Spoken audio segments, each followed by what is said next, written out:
Abogado po ba kayo, Mr. Pagliawan? Hindi po. Ako po ay marunong lamang magbasa. Ano po, marunong kayong ano? Marunong lang po akong magbasa. O, pangalawa, ako rin po marunong magbasa eh. Pangalawa, kayo po ba'y tagapagsalita ng China? Hindi po. Hindi pa. Hindi ko kayo tagapagsalita ng China. Pero parang pinagtatanggol nyo ang China. Hindi po. Hindi, pinagtatanggol nyo ang China. Hindi po. Hindi, pinagtatanggol nyo ang China. Pinagtatanggol ko po ay ang katotohanan. Huwag kayong sumigaw dito. Sapagkat mas malakas ang boses ko sa inyo. Point of order, Mr. Chair. Sa inyong pananaw, sino ho may-ari ng West Philippine Sea? Yung tinayuan nila ng installation, Mr. Paglinawan. Sige, Commodore Tariela. Excuse me lang, sir. Wait. Si Commodore Tariela.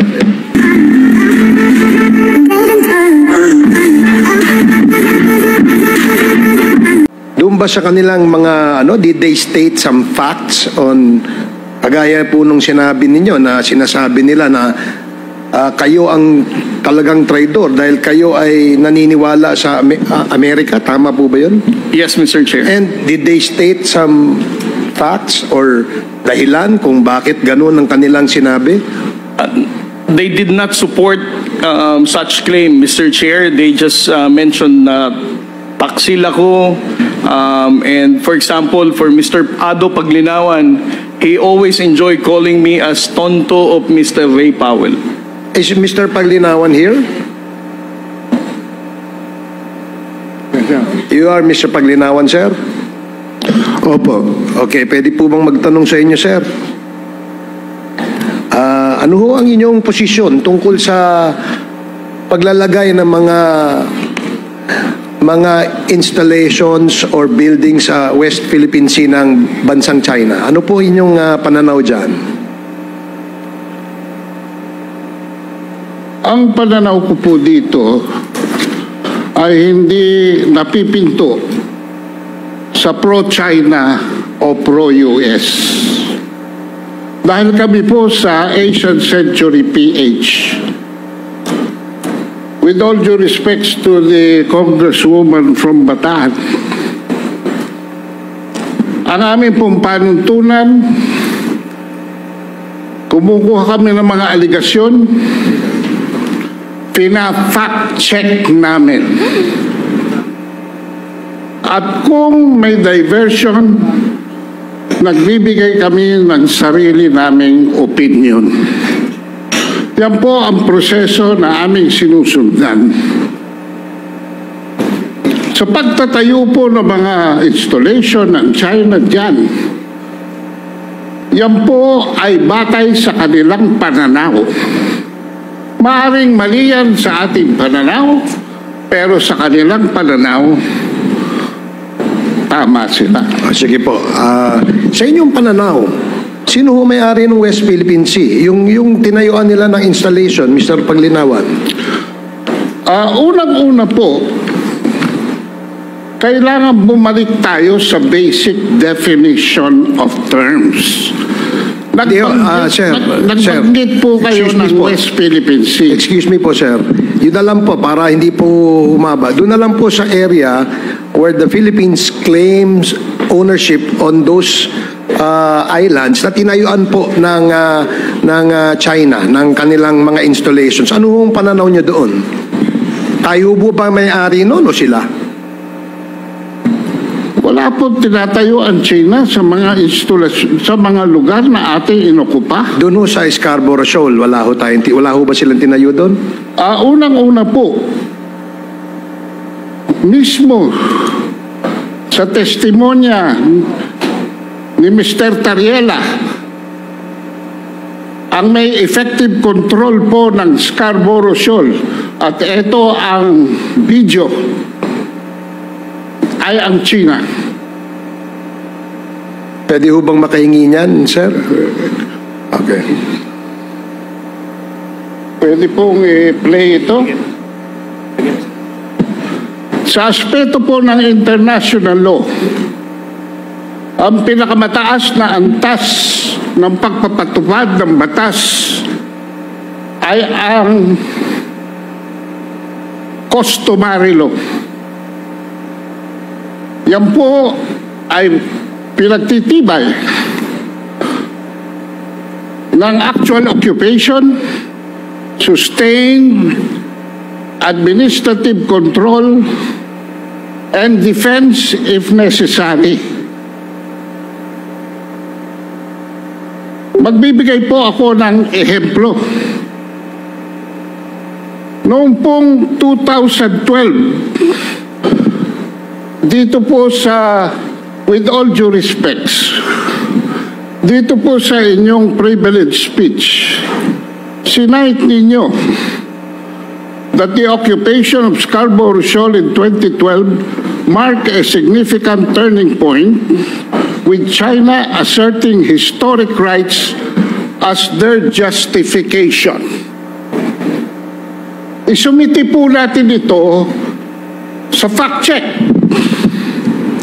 Hindi po historic rights ang pinagtitibay ng China sa Scarborough Shoal. Mr. Chair. Ang soberanya po na in-exercise ng China sa Scarborough Shoal Mr. Chair. is out of the fact that we abandoned control after the stand-off. Okay, sige po, sir. Teka ho, para ho, medyo lumalawak na tayo kasi sa aking pananaw, I may be wrong. In your case, you may also be wrong. Eh, sabi po ng UNCLOS kasi, yung area yun ay atin. Kaya nga ho, ang tanong ko sa inyo, ano mang inyong pananaw? Wala po kayong maipapakita Mr. sa Chair. akin. Mr. Chair. Sa UNCLOS, dayang area na yan. Hindi ho ba naging dispute yan because ho, nagkaroon nga ho, kaya nga ho nagkaroon ng arbitral ruling noong 2016. Dahil po kiniklaim yan at tayo naman po ay kiniklaim nating ating yan. Sige, Commodore Tariela, excuse me lang sir. Wait. Excuse me, Order. Commodore Tariela. Let the chair recognize first before you speak. So you have your share of your thoughts. Commodore Tariela, you are recognized. Thank you, Mr. Chair. Before we allow Mr. Ado Paglinawan to further propagate his own lies and disinformation, let me first highlight the fact there are lawyers here. We all understand that the 2016 arbitral award has already invalidated the historic whatsoever claim of the People's Republic of China. So we should not allow Mr. Ado Paglinawan saying all those lies because, as I said, he's a pro-China fake news purveyor, and we should not allow him to say those kind of things in this hallowed hall of the House of Representatives. Mr. Chair, abogado po ba si Mr. Paglinawan? We can ask him. You can ask him personally. Abogado po ba Mr. kayo? Ado, you are now recognized. Chairman Abante is asking a question. You can answer him Mr. directly. Chair, Go ahead. abogado po ba kayo, Mr. Paglinawan? Hindi po. Ako po ay marunong lamang Hindi magbasa. po kayo abogado. Ano po, marunong kayong ano? Marunong lang po akong magbasa. O, pangalawa, ako rin po marunong magbasa eh. Pare-pareho tayo. Opo. Oo, pangalawa, kayo po ba'y tagapagsalita ng China? Hindi po. Hindi pa. Hindi ko kayo tagapagsalita ng China. Hindi po. Pero parang pinagtatanggol nyo ang China. Hindi po. Hindi, pinagtatanggol nyo ang China. Hindi po. Hindi, pinagtatanggol Ang nyo ang China. pinagtatanggol ko po ay ang katotohanan. Huwag kayong Kung ako'y sumigaw bibigyan dito nyo ng sapagkat pagkakataon, mas malakas ang ay boses ko sa sasabihin inyo. ang Point base of ko. order, Mr. Chair. Order. Point of order, Mr. Chair. Yes. What's the point of order, Chairman Akop, please? The resource person concerned does not know the rules. So it's better that we remind him of our rules so that any member of this committee will not move to cite him in contempt. I think, Mr. Chair, that is your duty to remind him of our rules.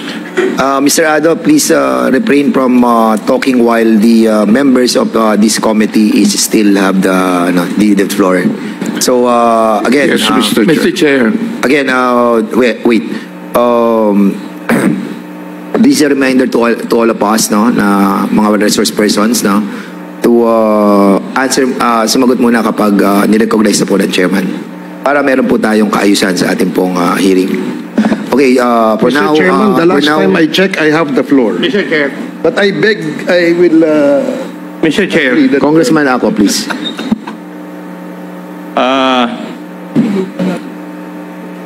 I would like to remind the resource person na kami nga rito, hindi po kami nagsasalita until and unless we are recognized by the chairman.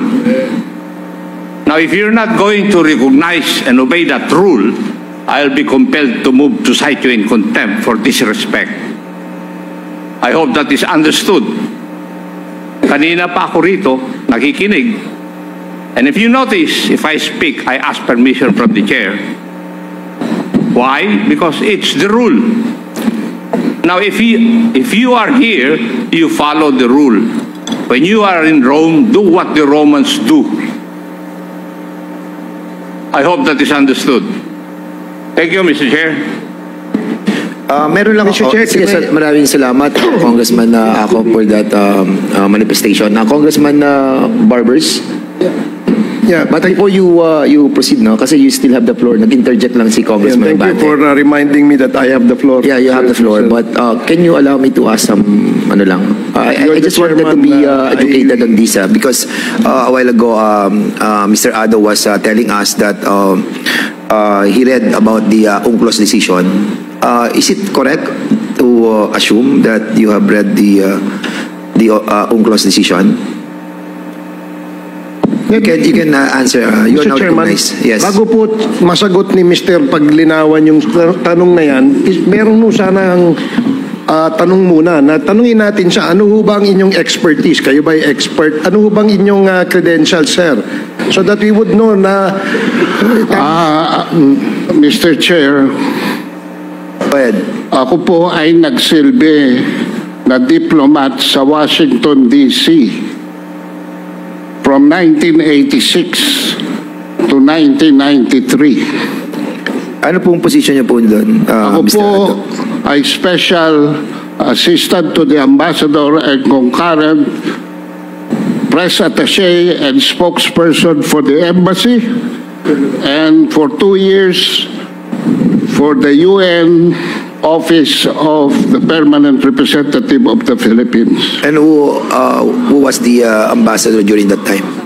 Ano po? Sino po yung ambassador during that time? The ambassador during that time was Ambassador Emmanuel Pelaez. Emmanuel Pelaez. Okay. Sa UNCLOS po, binabanggit po dito kanina, nadinig ko po si Commodore Tariela, that hindi po ako familiar sa UNCLOS. I haven't read the whole decision yet. But what I heard a while ago was that historical claim of China was abandoned by the UNCLOS decision. So, yung kiniklaim nila that that part of the WPS is part of their historical territory had been abandoned by the UNCLOS decision. Would you agree with that? Since nabasa po niyo yung UNCLOS? Ako po... Hindi, sagutin niyo po muna ako, sir. Kung yun po ba, would you agree na sa nabasa po ninyo sa UNCLOS decision, yung pong historical claim ng China ay inabandon na nung decision yun? Tama po ba o mali yung nadinig ko kanina? Inabandon na po ng desisyon sa UNCLOS yung historical claim ng China doon sa area natin sa West Philippine Sea. Were you able to read that part? Were you able to read that part? Were you able to read that part? Mr. Chair, binanggit po ni Mr. Ado, tinatanong ko lang po kung nabasa po ninyo, sabi nyo nabasa nyo yung UNCLOS decision. Ako hindi. Nakikinig lamang po ako sa usapan ninyo at binabanggit po ni Commodore Tariela that it was abandoned, the historical claim of China on that part. So ang tanong ko po sa inyo, nabasa nyo po ba yun? Na inabandon na ng Hindi UNCLOS po inabandon yun, Mr. Chair. So hindi inabandon ng Imposible UNCLOS. po. Wait. Hindi inabandon ng UNCLOS decision yung historical claim ng China. Hindi po. Mr. Chair, babasahin ko sa inyo ang arbitral ruling. Sige, go ahead. Para maintindihan po namin kung Dahil talagang... marami pong propaganda na kumakalat. Dito tayo sa letra. Can you kindly give us your document that you are holding Ito right po, now? I agree with Mr. Tariela. In the 2016 Arbitral Award, paragraph 278, dineklara po ng Arbitral Award na yung 9-dash line ay walang legal basis. So, Tinatanggap ko po yan. so abandon yan. Opo. Inabandon na yung historical right ng China doon sa 9-dash line. Hindi, nag-create sila. Unang-una po, Mr. Chair, if I may, hindi po naging posisyon ng China sa arbitral ruling yan dahil ang China ay hindi nag-participate sa arbitral tribunal, sa arbitration. Ang nagsumiti po niyan ay ang panel ng Pilipinas. The claims of China in the South China Sea Mr. are Chair. based on historic titles, based on historic Mr. rights, based on history. Mr. Chair. Okay. Mr. Chair. Alright. Mr. Chair. Okay, ang tinatanong ko po kanina, kung doon po sa desisyon ng UNCLOS, even without the participation of China on that ruling or on that proceeding, ay inabando na ng desisyon yung historical claim ng China doon sa ating pong parte ng West Philippine Sea. Yung po yung tinatanong ko eh. Hindi po naman UNCLOS ang nagdesisyon, Mr. Chair. Mr. Chair. Arbitral ruling. Yung arbitral ruling. Opo. So yun din po yun eh. It's all the Mr. same. Chairman, if I may, just I don't think he's the right person to speak about the UNCLOS decision. In fact, he's getting confused as to what is the arbitral ruling and what is the UNCLOS. Alam mo, Mr. Chair, may I ask, Mr. Paglinawan, you mentioned kanina you're a diplomat, tama? Opo. Bakit ka naging diplomat? Are you holding a plantilla position in the DFA? Anong position nyo? At the time of my appointment, Your Honor, I was a political appointee. But at the time of my termination of tenure, No, I sir. was certified by the Sir, President to sir. have already been joined the ranks. Sir, hindi ka ho diplomat. Hindi ka ho diplomat. Kasi ang diplomat po, organic po sa Department of Foreign Affairs. Oh, yan po yung mga ambassador. Kayo po ay hindi. Kung special assistant lang po kayo, you're not the right person to speak about that. Anyway, Mr. Chair, Mr. Chair. we can go to another resource person, Mr. Chair. Meron po kasing information dito eh. You were one of the delegates to the you were part of the delegation to China in 2015, engaging in various Chinese think tanks. Ano ito? Nagpunta po ako sa China, 2015. Tama po yan. At saka noong 2019, para hindi na kayo mahirapan sa Google. Thank you, Mr. Chairman. That explains why he has that kind of a mentality. Salamat po, Mr. Paglinawan. Mr. Okay Chair, na po. can I- Nice na po kayo. Mr. Chair, meron na ako isang tanong. Okay. Kayo po ba ay pro-China? Wait. Pro-China ho ba kayo? Dali lang. Gusto kong sagutin niya eh. Kayo po ba ay pro-China? Hindi po ako pro-China, hindi ako po pro-US. Ako po ay pro-truth. Kung papayagan niyo akong basahin ng arbitral ruling, Eh, kayo ay Chairman, maliliwanagan makapili. kayo. Makapili ho kayo, makapili. Before that, with the indulgence, nakalimutan ko lang po kasi I showed the Mr. Paglinawan's fake news kanina. Meron pa ako isang papakita, paki-confirm lang po ko sa inyo, ha, Mr. Paglinawan. Kasi mahalaga po ito dahil iba ho yung Comsec, can you please play? Ayan. Ito ba, Mr. Paglinawan, paki-confirm nyo nga po kung kayo po yan. Dito, mas malaki sa kaliwa. Dito ho kayo tumingin. Sir. Hello? Sir, dito po kayo tumingin para mas malaki po. Kayo ho yan? Kayo ho ba nagsabi niyan? Inyo yan? Please reply, Mr. Ado. Yan po ay klarong-klaro na member ng SMNI. Pero sinabi niyo po yan. Hindi? Alin po? Yun, yung... Hindi nga po wala nga ang quotation marks eh. Oh, oh. Ito kasi si ano eh, no? Iba rin ang tama. Ay, iba rin ang ano nito.